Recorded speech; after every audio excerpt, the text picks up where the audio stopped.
They told me without even looking up. They were all sitting in the room, as if they had rehearsed the scene for weeks. I had just arrived home from work, still wearing my jacket, with my bag hanging off my neck, and my face freezing from being out on the street. I went in intending to share a cup of tea, as I do every Thursday.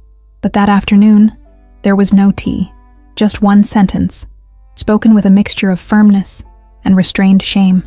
"This house is no longer yours." My younger sister was the one who said it, with a neutral, almost administrative voice. My mother avoided looking at me. My aunt pretended to review some papers. And I, standing there with the key still in my hand, didn't know what to do. "Sorry?" I asked. My sister repeated more slowly.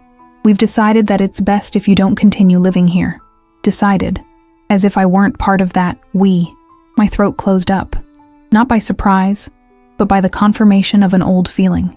Something had changed a long time ago, and now, at last, they were saying it.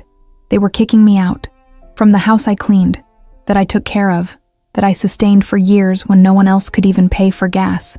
And the worst part wasn't that they said it. The worst part was that they did it as if I didn't even have the right to ask a question. If this story is resonating with you, comment below where you're watching from and what time it is there. From a young age, I was taught not to bother anyone.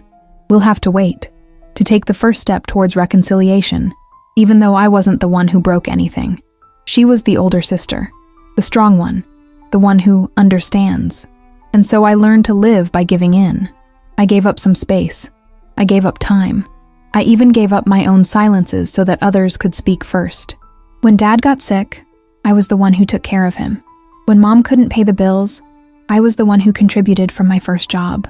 When my brothers argued with each other, I was the one who mediated, the one who brought order. I never expected any awards, but she didn't expect to be erased either, because that's what they did. They didn't argue with me. They didn't give me any options. They just made a decision and handed it over to me as if I were just another tenant. And when I asked why, my sister said, "You've lived here long enough. Now it's someone else's turn." That phrase pierced me. Enough? Is there an expiration date for supporting a family?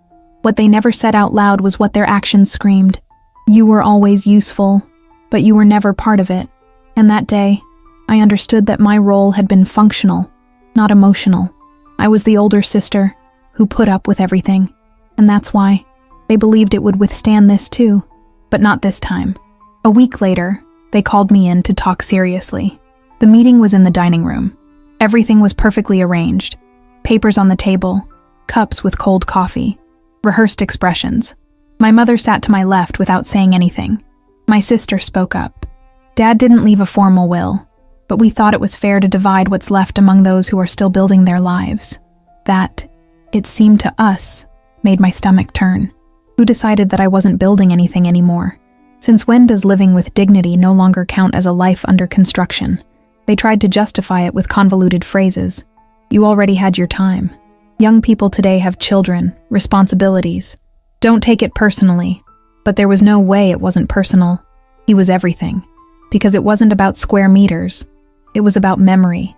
From years of carrying bags, fixing leaks, paying bills. From taking care of Dad when he could no longer speak. From maintaining her mother's silence when everyone ignored her. And now they were telling me that didn't count. That the family story had a new version, without my name. I felt rage, not because of what they said, but it was the way they said it, with the calmness of someone who believes they are right. I got up. I didn't scream. I didn't cry. I just said, "I disagree, and I won't stay silent this time." The room fell silent, because for the first time, the older sister didn't swallow her words. I didn't sleep that night, not out of anger, but for something deeper. An old, accumulated sadness that was finally being released. I sat on the floor of the room that had been mine since I was 17. That same room where I hid tears after every family argument, every resignation, every forgotten birthday. I looked at the walls, the books, the furniture marked by years of presence, and I wondered, how did they become convinced that I didn't deserve to be there? I called a friend. I hung up before she could answer. I didn't want to tell this story as a victim. I didn't want to repeat the cycle of swallowing words until they hurt more on the inside than on the outside. And then, I heard a knock on the door. Suave, shy. It was him, my younger brother. the quietest one, the one who never got involved in the decisions, the one who always seemed on the sidelines, but who deep down had seen everything. He sat down next to me, saying nothing for a moment. We only share the silence. Then he said, "I know it's not fair, and I don't intend to stay silent." I didn't fully understand it. What did he mean? Was he going to speak for me? He looked at me, and in a low voice, as if he still found it hard to believe, "You built this house too. They know it. They just need someone to say it out loud." And that's where something changed. I was no longer alone, and that voice, that single voice, it held me up when the rest of the world was falling on top of me. The next meeting was inevitable. This time, not at home, but in the office of a lawyer friend of the family, to formalize the agreements. They arrived with folders, with arguments. I arrived holding my breath, and my heart was pounding as if I knew something was about to change. My younger brother sat next to me. Nobody expected him there. He had always been the one who said yes to everything, the one who avoided conflicts, the one who signed without reading. But that day, his presence felt different. When the lawyer opened the meeting and asked if everyone agreed to the stipulations, my sister stepped forward with a confident answer. "Yes, we are all aware of it." That's when he spoke. No, not all of them. The silence was immediate. Nobody understood what was happening. He straightened up, and in a calm but firm tone, said, "I want it on record that my older sister has just as much right to this house as any of us."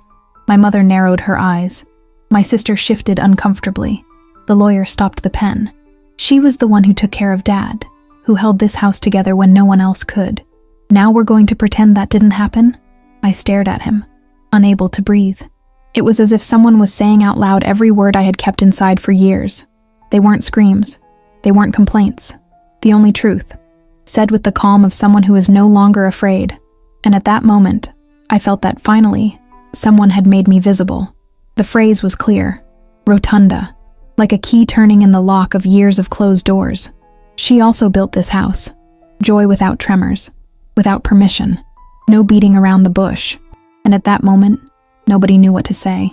My sister searched for an argument in the papers in front of her, as if the documents could erase what everyone knew. My mother looked down, and for the first time in years, she didn't defend anyone. The lawyer cleared his throat. "Well, if that's the case, perhaps we should review the previous contributions."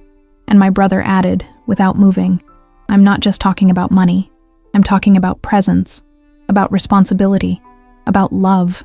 I felt a twinge in my chest. It was the first time anyone had used that word in a conversation like this. Love, because that's what I contributed, in addition to time, effort, and silence. Love. But nobody had mentioned him, even him. And that's when I understood that justice doesn't always come with signatures or sentences. Sometimes, he arrives with a witness, with someone who says, "I saw it. I know it. I will not be silent." They didn't argue. They did not contradict him. Not because they didn't want to, but because they knew he was right. And that reason, as he stated, it was worth more than any legal agreement. After that meeting, something broke. Not in me. That crack was already there. But in them. My brothers started talking less. My mother would call me, but without the same certainty as before. They no longer took it for granted that I would give in. The dynamics had changed. Not because of a fight, but because finally, someone had supported my voice. And that, in a family like mine, was revolutionary. For years I was trained to resist in silence, to carry everything without making noise, to accept without question.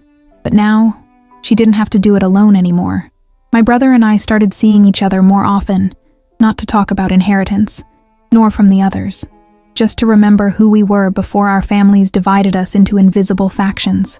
He told me about his childhood, about how he admired me when I solved problems without help, how he realized, as a child, that I always put others first, and how that hurt him, even though he didn't know what to do. I didn't speak up before because I didn't know how, but I always knew, and that was enough. Because it's one thing to be recognized with words, and it's quite another thing for someone to give you back the story with the truth. I no longer felt like an intruder in my own home, because now he knew, it's not about everyone approving of you. It's about someone reminding you who you were, and why you never deserved to be ignored. I didn't keep the house. Legally, everything was too complicated. Poorly signed documents, decisions made behind closed doors, silences turned into family laws. But when I packed my things, I didn't do it in defeat. I did it clearly. Every book, every photo, every garment, it was a piece of history that belonged to me. Not because it was in the will, but because it was in my memory. My brother came to help me. He didn't ask any questions. He just held boxes and from time to time said, "You chose this too." And I nodded. I had chosen to stay when others left. She had chosen to care, to be silent, to resist. And now I chose to leave, but with something intact. My dignity, my truth, my place. As I walked out the door, I felt no nostalgia. I felt justice. Justice doesn't always come with signatures, but with a gesture. One word. A presence that looks you in the eyes and says, "I know what you did, and I won't forget it." And sometimes, that's all it takes to rebuild. I didn't go all out, but I left with what's most valuable. My story, finally recognized. They wanted to erase me from the family history, as if my efforts had no trace. As if what is not inherited on paper is forgotten over time. But they hadn't counted on him, with the quietest one. The one everyone underestimated, even me. My brother didn't raise his voice to do me a favor. He did it because he too had lived in that silence. And when he saw me being pushed into the shade, he knew he couldn't stay still. Sometimes you don't need everyone to change. All it takes is one person to speak the truth out loud. If you ever felt that a place you built with your own hands and heart was taken away from you, comment below. I too endured more than I received.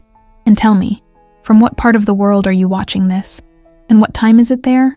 Because if this story resonated with you, perhaps you also need to know that you are not alone.